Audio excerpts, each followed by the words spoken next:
Magandang tanghali, kuya. Anong tinda mo? Mga gulay? Yes, Sa'yo ba yan? syempre. Ilang taong ka na nagtitinda ng gulay? Ito po yung tinda niya, mga gulay Ako, po. 20 plus na. 21 years. Ganong katagal po? Yung puhunan nito sa'yo yan. Ha? Yung puhunan yan sa'yo. Utang. Ah, Utang ka Bombay. Utang naman talaga. ito po si kuya ay nagtitinda po ng gulay. Sa araw-araw, nililibot po niya ito sa Talon. buong tatalon. At lumalaban siya sa hirap ng buhay sa pagtitinda. Mula nung umaraw, nandito po siya nagtitinda ng mga gulay. Ito po ang mga tinda niya. Anong pangalan mo, kuya? Eric.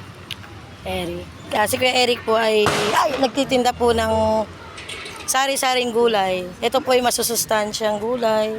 Ayan po, may ano to, may repolyo, kalabasa, Garillas, sitaw. sitaw, Ayan, puso. pecha. Ayan, may kalabasa. Ayan po si Kuya, masipag po na nagtitinda ng gulay sa araw-araw. Nawa po makaubos ka po ng paninda mo sa araw-araw, Kuya. Gawayan ka po ni Lord. At nawa po dumami po ang iyong benta. Kuya, maraming salamat sa pag-interview ko sa iyo. Ingat po, makaubos ka po sana ng paninda mo. Bye!